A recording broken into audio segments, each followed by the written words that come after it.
those of you who won't settle for the wide path, this is your place. And today on the podcast of Among the Few, we have two very special guests. Yes, we do. We have Ben Karaoke, which is my husband, Ben. Hello. Hi, Ben. Yes, Welcome. Hello. the infamous Ben.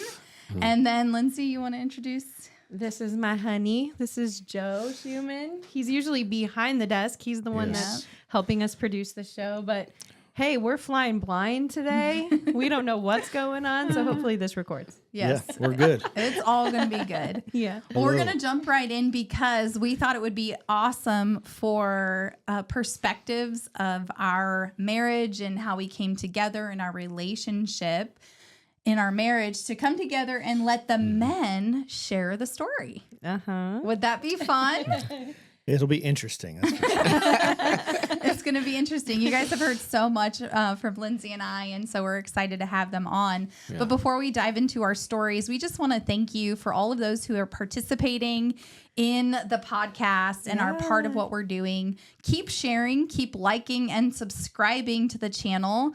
Obviously, our goal is to get the information and the messaging out about the among the few.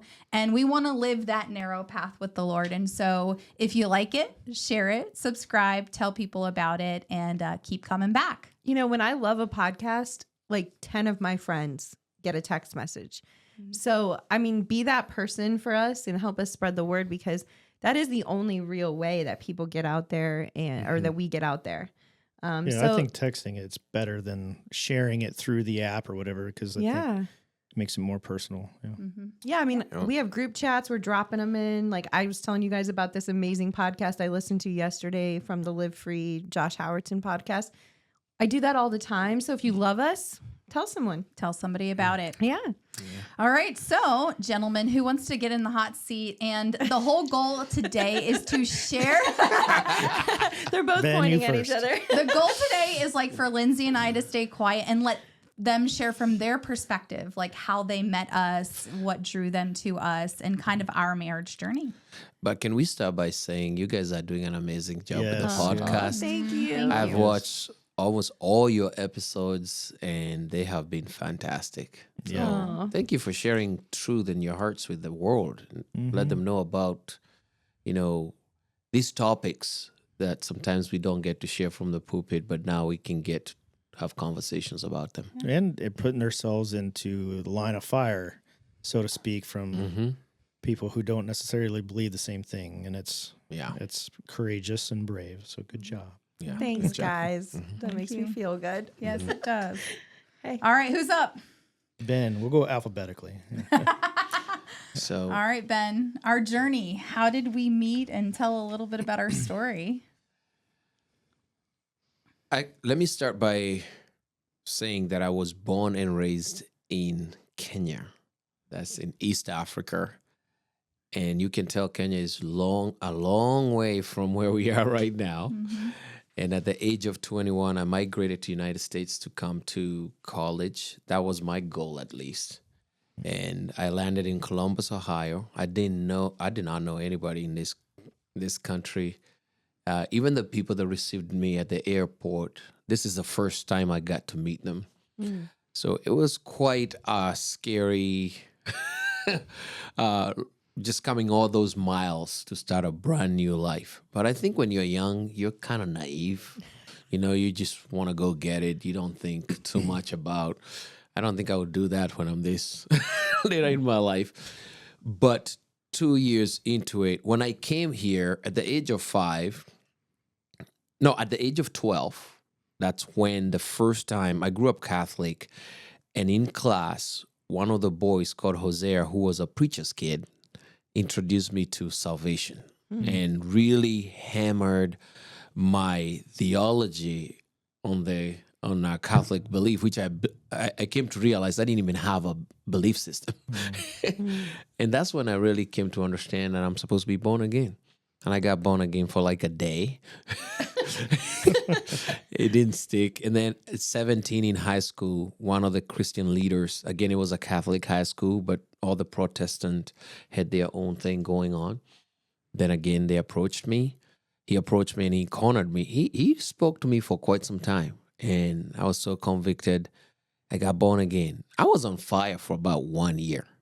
I was on fire for about 1 year. But when I would go home for the holidays, that's what you guys call what? What do you call? Yeah, break. Break. There was no discipleship. So I kind of backslid again. So, and then here I am at the age of 22 now. I'm in United States.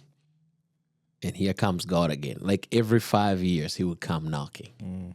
But this time I'm in Columbus, Ohio, at a church down in Columbus, Ohio called World Harvest Church. And I took somebody to church.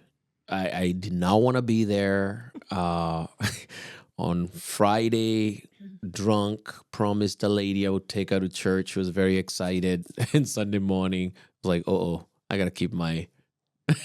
And when we went, I came to Christ. I really surrendered my life at that point.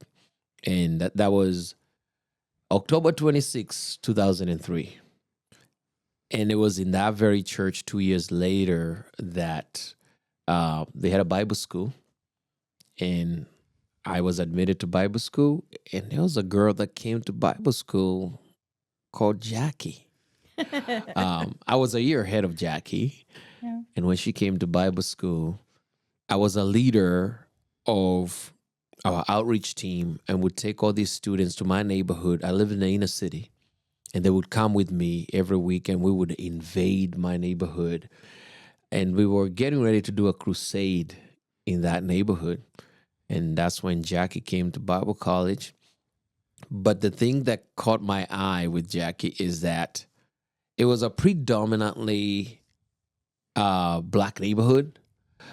And it was not natural for a suburban white girl to just come in there and feel so comfortable and like she's at home. It took a while for anybody that did not grow up in their hood to really get used to the ministry. But she came and she was all over the place.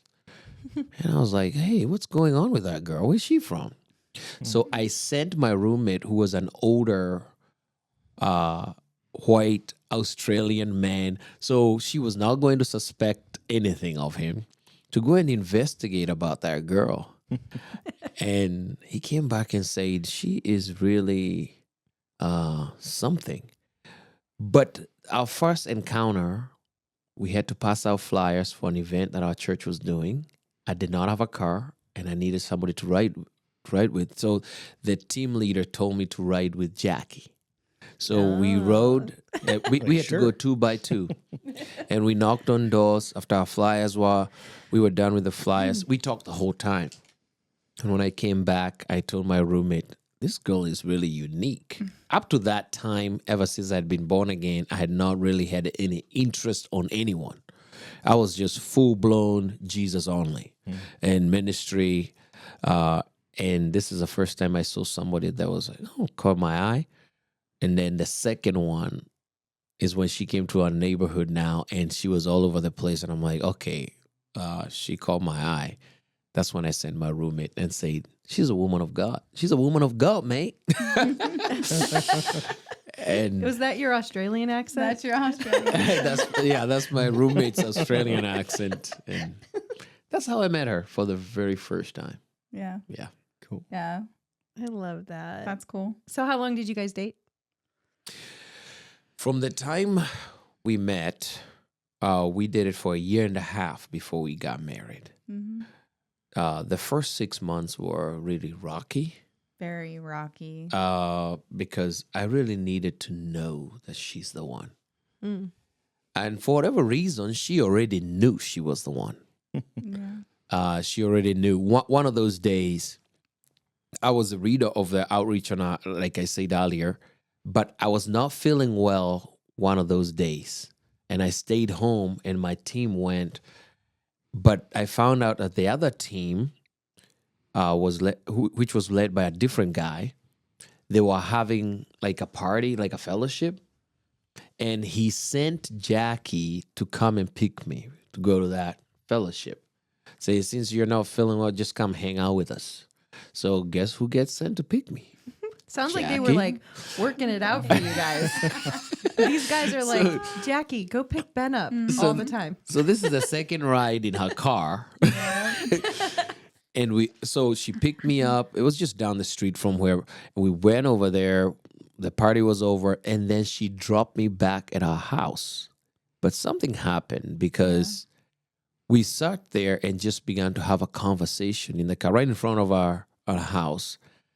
But she had all these questions that no girl had ever asked me. Like, you know, I think a 22 typical year old doesn't ask some of these questions. I was used to having these questions to be asked to me by an older person. Like, oh, what do you think about, what are you going to be doing when you're done with Bible school? You know, do you see yourself in ministry? You know, what do you see yourself doing in this situation? And she was just drilling me with all kinds of questions. Sounds about right. Yeah. I think that's Yeah. Jackie. Yeah, that is me. I am definitely like that. And though. by the time I Did I you think write my- them all down too? Did you make a I didn't note? have them written down, but And man, that's did why I we have have a plan. this. Like this is a Jackie plan. is our note. Our yeah, note they were person. just coming plan. one after the other, Yeah. one after the other. And after a while, I think my brain caught on, like, I'm being Yeah. interrogated here. Yeah. And after I had given all the answers she needed, then I looked back at her and I said, what about you? And I started to ask her these questions. And I remember after that conversation, we talked for a while. We did. It was like over an hour. Yes, we talked for a while. And then it was like, okay, see ya. And she went, I remember going back into our house and thinking, this was my prayer back then. Man, I really like this girl, Jesus. It was not a prayer of faith. It was like, I think if you would give me this girl, I'll be fine. That's literally like my prayer. Like, I didn't know if she was the one, but I was like, she seems to have some characteristics of what I was believing for. Yeah. Yeah. Because when she was at 16, and I can have you tell that later, she had written a list of the kind of guy she would like God to bring to her at a youth camp. And she put it away. And that same year, we met in the fall, but that same year in February, I hit like 27. And I thought that I am too old I haven't found anybody. And that's when the desire to really, and I remember praying, God, at least if I'm not getting married anytime soon, can I meet that person? And kind of that, I prayed that prayer, and then I took a yellow piece of paper. I remember very well. It was the only yellow piece of paper in a big folder. And I wrote down all the godly characteristics I would like in a woman and put the word of God beside it, and I started to declare it. And then kind of put it away and forgot about it. In the fall, when she came, when we had this conversation now, that's when I looked at that list and I'm like, oh my gosh, this girl fits this.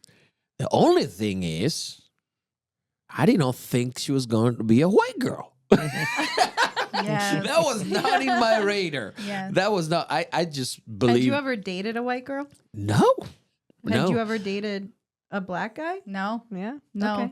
Never dated a black guy. Never really cared for, Yeah. never thought about it. Mhm. But it was just amazing.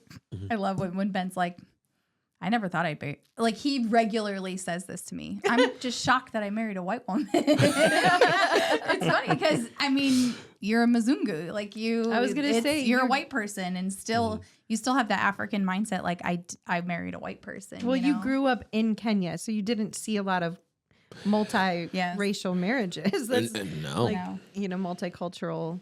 I do have a so. funny story though. When we went to Amish country, we did like a little weekend getaway. I'm not aware of this usually because it doesn't bother me, but we were in Amish country and we went to this small little theater and they were looking at us. Oh. Like they were watching us hold each other's hands and sitting and that was the first time in a long time that I saw stares because they just kept looking at us like, like we were like, black and white couple, like what? And I had not seen that that's in a so long common time. now. It's so common. Yes, it's so common. There's so many of my friends, but yeah. Yeah. All That's right. cool. So wait, okay, you were Yes. 20s. When you guys got together, how old were you then? Each I of you? was 27. We got married when I was 29, and you were way younger than Yeah. me. You're 5 years younger? I was 6. I'm 6 years younger. Oh, 6. Okay. Yeah. Yeah. So she was 21. I remember that Yeah. when we first met. And the thing that really stood out to me was we were in a Bible school with about 500 students. And they were from all nationalities, women of God and men of God.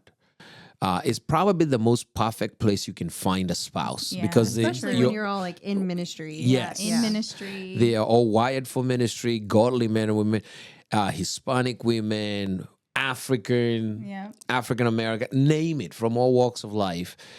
And for whatever reason, her maturity kind of caught my eye. She was not like the typical 21-year-old that I was used to talking to, or the other peers. She had a maturity to her that really, I noted it, and I was like, you know what? She's way mature for her age. And you might think it's a one thing, maybe one conversation, but it was consistent the whole time. I'm like, I think she'll be good. And you just liked the way he says Africa, right? Yes, Africa. You're like, I gotta marry this guy. He has a cool accent. I translate for him quite often. That's fun. I love your accent, Ben. Yes. We've been to Africa. That's something I don't know if I shared on the show, but South Africa, and all of our friends, the way they said things, I'm like, man, I wish we had an accent. I mean, we do. We just have, to us, we don't. Yes. So it's fun. I like to hear you. All right, baby. All right, you're up. All right. Well, it's not going to be probably as detailed. You're but not an immigrant, I'm so. Let's just so you know, I was born and raised in Ohio. Hartville. Akron, yeah. It's let's see, what was the question again? Like, whole life story, or No, what? just give us like how'd you meet Jesus and how did we meet more, I think. Well, I was born into a family that my dad was a pastor. My mom and dad are still pastors to this day. So it's, as long as I've been alive, they've been pastors. So it's 47. Well, I'm 46. They're 47 to 48 years into the ministry. And so I've been just in that environment my whole life. And so really just, I found, introduced to the Lord at a very young age and decided to follow the Lord at a very young age, like 8 years old, I think is what I remember. But, and just, that was my life, just to be in the church and doing whatever I can to serve the church and the Lord. So,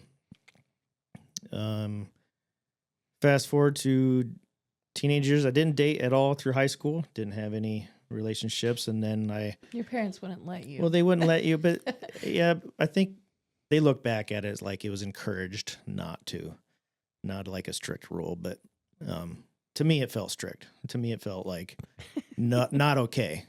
But at the same time, I totally agreed with it too, because it was definitely not chaos that I wanted to get into at that age. I saw the chaos of relationships and in and out of that all the time, and I just didn't need that or want that in my life. But after high school, I went to a one-year Bible school in Montana, and MWSB. It's a great school if you're ever looking for that. Very small, 60-ish kids total. So you're half girls, half guys. And again, small, intimate, very, like, you get to know everybody pretty well. And sometimes more than you want to know someone, because your personalities don't really match well sometimes, but and so I started dating right away. Like, I was with a girl all through that year, and I found out even this last weekend, like, that I missed and forgot. I didn't know about a lot of things that were happening because I was so, like, into this girl, and I just didn't pay attention. I was even Tasha. Her name's Tasha, yeah. And my friend had a cat named Tasha. I never liked that name. And then when it was his first girlfriend, I was like, Is she watching? Maybe. I don't know. I don't know. I mean, no offense to you personally. But it, Yes. I mean, just like relationships, I mean, they take a lot of your time and energy and your brain power, basically. And so I mean, I love the school, being there, and looking back, I wish I wasn't in a relationship because it obviously didn't work out. But I missed out on so much, learning, but that you don't know at 18. Like you think you're sucking in all the information, but you're not really giving it all that you have. But then the distraction of a girlfriend versus like building relationships with all these people, that they all stay in touch, but I don't stay in touch with anybody. But that's mostly my fault because I'm not that kind of a relationship person. I don't stay in touch with people. but it didn't help that I didn't build that. Anyway, coming off of that, basically just a couple things happened after the school, but I went to a summer camp for a little while, worked in Glacier National Park for a little while, and then that was 2001 when I was at the park, and then when I came home, going backwards to the Bible school, that's where I started learning guitar. I was always into music, drumming before that, but I started learning guitar. I could sing, kind of found my voice, found my spot with the guitar and singing. And so leading worship kind of became a focus for me, I guess. But not really had an outlet yet. And I dabbled a little bit in it and was always part of a worship team for a couple of years. But then after I came back from the park, I didn't really have an idea where I was going. I thought I was going to be moving to North Carolina because I said there was no girls in Ohio for me. I specifically remember saying that. I'm like, there's nothing here for me, so I'm out of here. And I visited my brother, and there's a couple really cute girls down there, and I'm like, I'm going to go down there. But shortly after, my mom and Lindsay were at a class together, and like a Bible class, and Lindsay was looking for a. Well, we knew each other in high school. Yes, that's true. Yeah, we knew each other in high school. We were in the same graduating class, maybe 1 or 2 classes together. I remember one. One, yeah. But I don't know. And then Math. So we knew of each other, and since graduating, we saw each other a couple times around our tiny little town of Hartville. Our dads, being pastors, you kind of know each other in the community and stuff. And so my mom and I my mom and Lindsay were talking, and Lindsay was in youth ministry, and she needed a youth leader to help her, and especially with worship. And my mom's like, well, Joe's coming home from Montana soon, so you should check it out and see if he was willing to help. He doesn't have anything going on. And so I met with her at a coffee shop in Hartville that's now closed, but we got to talking. I said, sure. I said, yeah. And so she describes it as she was not ready for me. She was not ready to revisit me. Okay, what did you think when you saw me? Did I look exactly the same from high school? You looked exactly the same, pretty much. I mean, a couple years older, I guess. But, you also just got done doing laundry and work, so you're a little disheveled. But I came prepared. I made sure I had cologne on and nice clothes. But you know what happens? So when you're a high school senior, you have zero facial hair. You're like a baby boy. Mm-hmm. When you graduate high school, you are a baby boy. But in 3 years or 2, well, it was 3 because we were 21. He had like a beard. He had like a manlier build. Like he changed a lot, I had facial hair, Yeah, but I was like, shoot, what is happening to Joe Schumann? Yeah. He was always cute, but he was like this little baby, just sweet little face. And now he was a man, and I was like, okay. So truth be told, like it was just pure primal attraction at first for me. Well, I always thought she was very pretty. But it was just never. We were in 2 different walks of life, and I mean, I didn't know nearly the details of her life, but I just kind of knew that in high school she's just not the woman for me in the whatever. And we didn't ever have like any kind of interaction, so I never really thought it would ever be anything with her. But then but I was like, well, Lindsay's asking, and she's always pretty, so yeah. And I knew her background a little bit as far as being a pastor's kid and that kind of thing. But so we did that I said yes, and I started helping her out for, I don't know, it felt like a long time, but it was only like 2-3 months. Yeah. And then we went to Acquire the Fire. Yeah. Conference. Acquire Conference. the Fire. That's took a our kids throwback. there. That's a throwback. And we took our Yeah, kids up in there, Cleveland.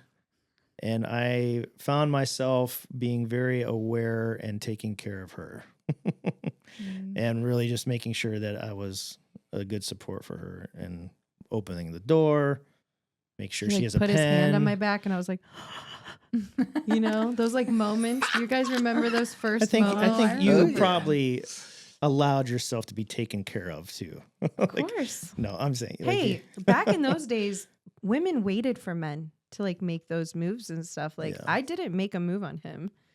Did you? Oh, I think Ben considers me taking the first step in the questions that I asked. Yeah, but like, But oh, I didn't. I mean, when we left that conversation when we were parked out front, I knew that this was the guy. So there wasn't a lot of hesitation for me because I was like, listen, he was saying things that were on my list that I had written down when I was 16.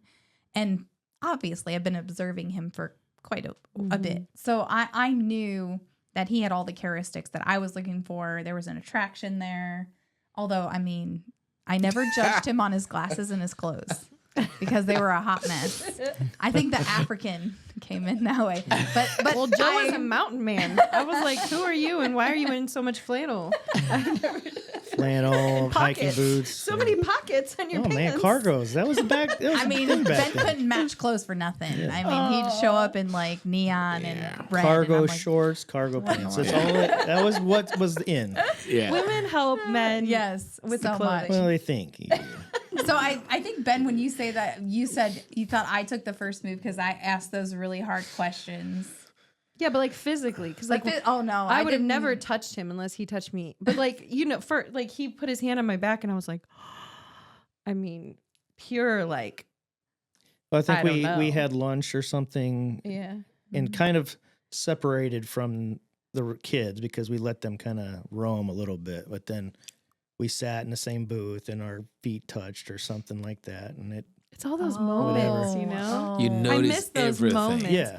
all those Like little he handed me a moments. pen. Here, give me your hand. And he like, when he handed me the pen, he like touched my finger. I literally thought Like lingered I a was little bit going to longer. Make sure there's die. not I was just like, here's oh the my pen. gosh. I literally thought I was dying inside. Like the whole weekend, I was like, this is it. Like it's happening. Our little moments were because he's a leader. We had to be, very Oh, respectful yeah. of things. But the moment of like, we always did prayer at the end. Oh. So we would always find a way to be next to each other so we could hold each other's hands Yeah. during prayer. Yes. Just coincidentally, No, right? but I was busy addressing people. But every time I would turn, she's right here, and she has to be the person I grab her hand. Obviously. Yes. Obviously. I mean, you take your wins when you get them. Did And I had everybody to do it. know, like later on, like, oh yeah, I could see it. Like, you're Sounds like they were setting you guys up. So. Not many people knew Really? until we had like really made the announcement. Until we really made the announcement, because one of the things is that I was so lost into God and True, ministry, and plus I looked like a hot mess. I was broke. I was kind of like a John the Baptist. It was You were Jesus. John the Baptist. Yes. He It looked was good Lotus and souls. honey. Didn't matter. Like if you ask Camel who's hair. band karaoke, they would just tell you one thing: ministry, the Yeah. hood. That's all I was known for. Yeah. So to them to really think that I'm actually dating somebody and and my friends and it's Jackie, that was kind of It was a shocker. a shocker for them. Like even my dudes, like my friends, they're like, Mhm. "What?" So And you then guys hit it well. Yeah. Yes. Well, I we have an did. interesting question for you because you said you knew Lindsay in high school. Mm-hmm. So did you know the reputation she had in high school? Well, I thought I alluded to that. I knew just, I don't know, you profile people in the Yeah. sense of like how they dress, how they act, and like the people they hang around. Yeah. So like, I Yeah. just knew that it just wasn't what I wanted or was, and I never hung around that crowd. He always wore like cross necklaces. So coming to the cafe, were you like, hey, I'm going to go check this out to see if like she's legit and see Oh, if... I mean, for sure. I mean, there is a level of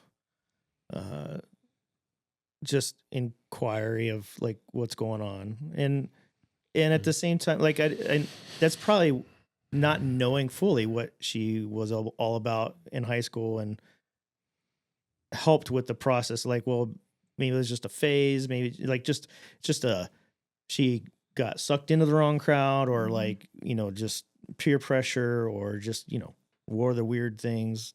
She was more of a, not goth, but grungy kind of, I don't know. I like just Nirvana different. and Yeah. So Soundgarden and things so like there's that. more of a, I guess, more of a understanding that it would be easy for her to come out of that, but not knowing obviously the the struggle and how her deeper past and all that kind of stuff. But I think there's something to be said about like the four of us having the same kind of experience, which we actually got to see each other in ministry. So like every single week he's watching me with the kids, Yeah, I was gonna the share that, yeah. teenagers. Yeah. just the idea is like that the entire time, even before Acquire the Fire, I'm watching. I mean, I'm a very observant person anyway. Like I like watching people do their thing. But that also I think plays into how I build relationships or don't, or, who's worthy of my time, so to speak, and who's not. Like, okay, this person's serious about their life and about their convictions, or who's not. And so watching her do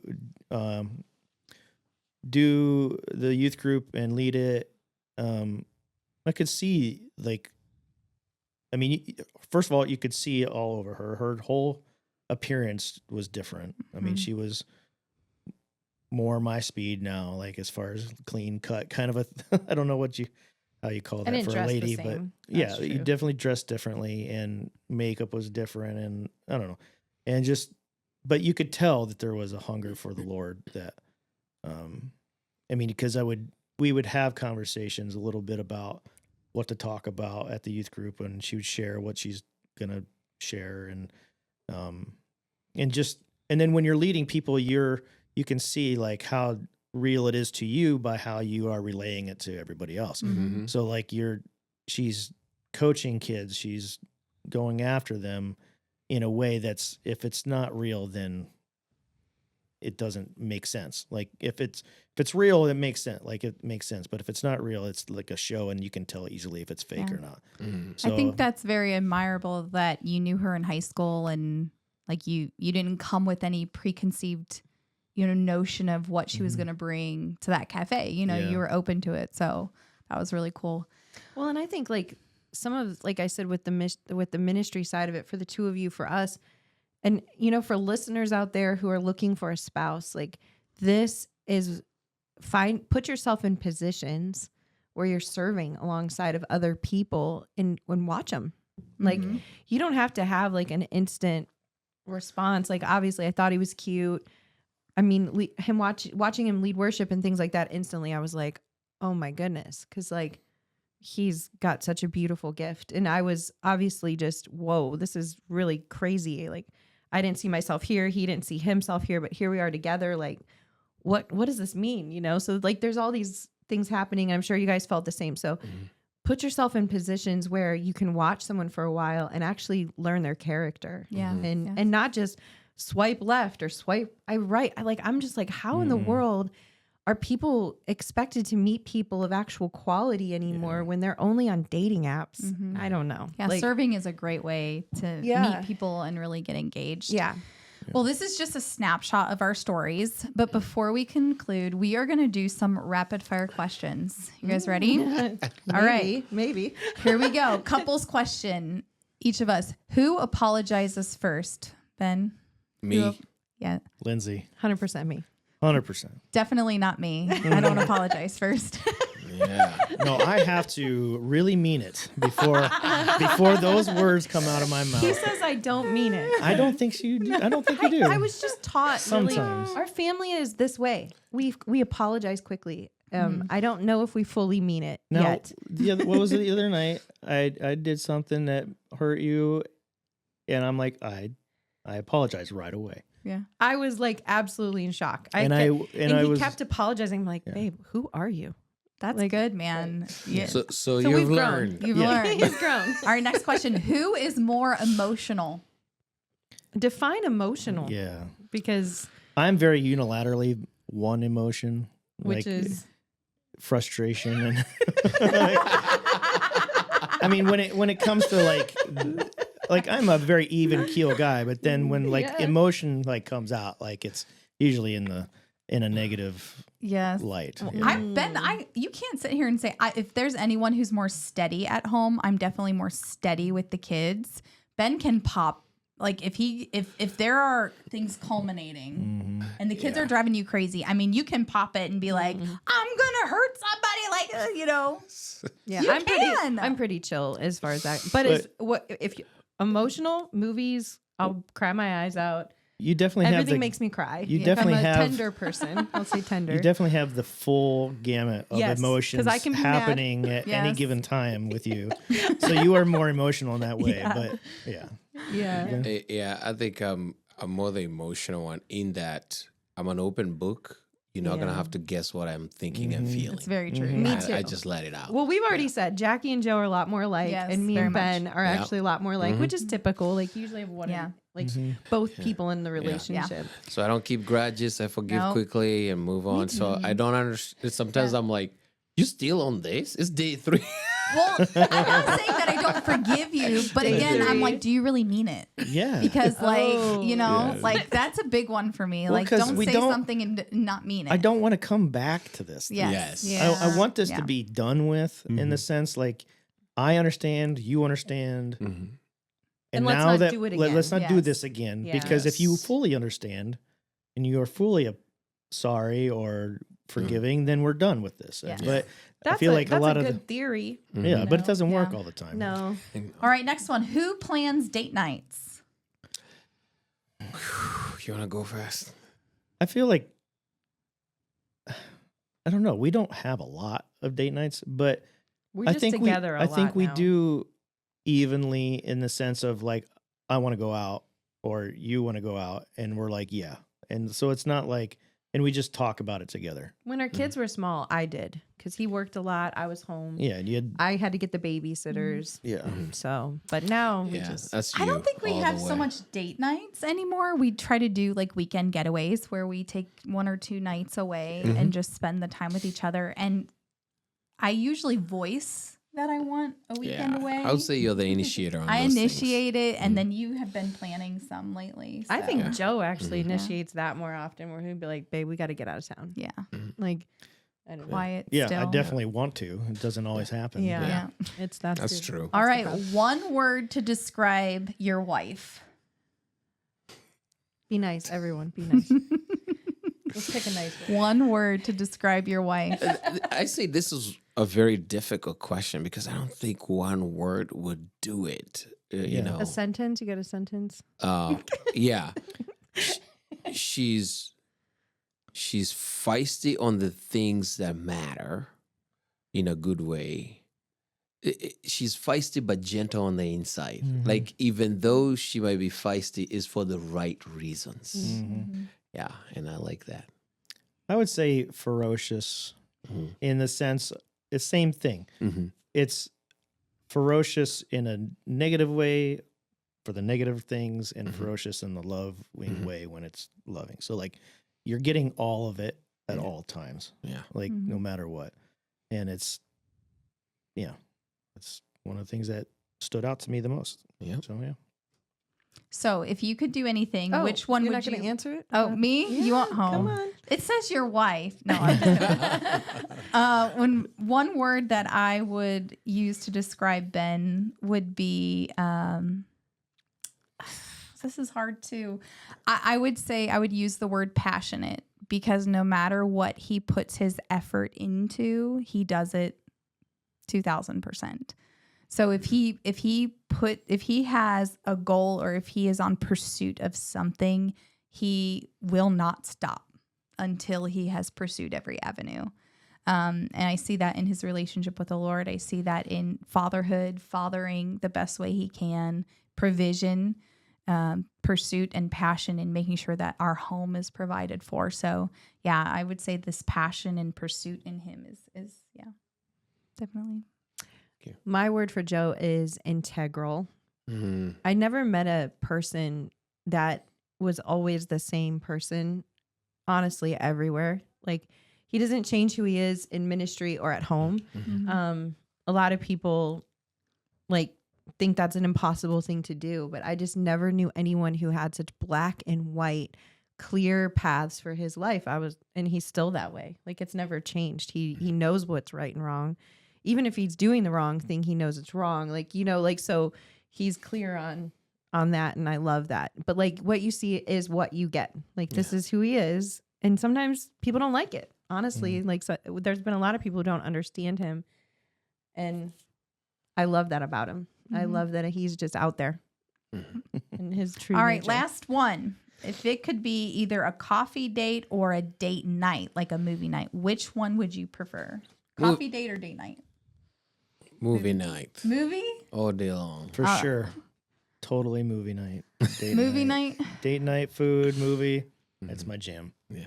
I think I've transitioned to more of coffee sessions where we can talk more. Would you say that? You like those? I like Yeah, a those. lot. Yes. Yeah. Well, you get, I really do like those too, but I'd love a good movie. but you have the dinner to talk, and then you have the movie to hang. Oh, the combo. It's just the yeah.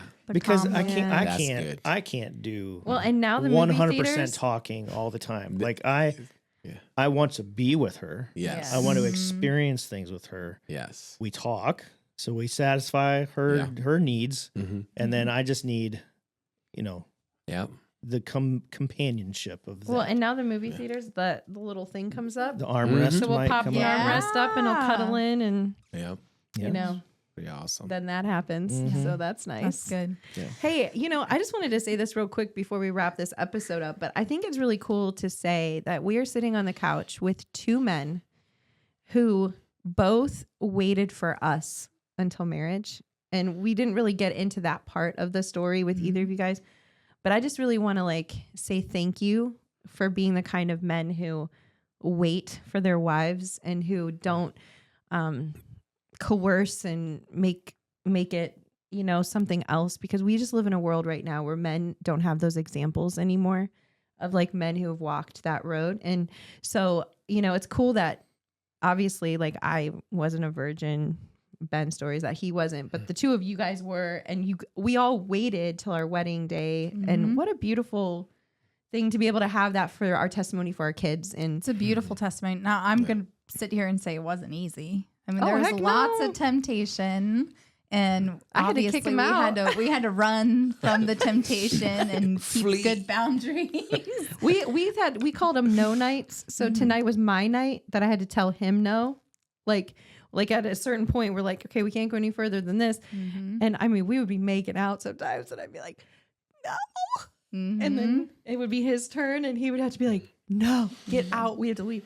And so we'd be kicking each other out the door, kissing the whole way. I'm like, get out. And so I'm like, dude, don't even. And I feel like it only gets harder because once you get your apartment together, that was rough territory, because we got our apartment, we start moving things in, and then you're alone, and oh man, it can. We only had our apartment for 2 weeks or something, didn't we? Yeah, and you were there. I don't even know if No, you lived there. I did Yes, by myself. I think so. I don't remember. Yeah, It's been you Could I 20 do that? I don't even know there's if I could. Okay, moments. we were 23 and 22 when we got married. How did I cook for myself?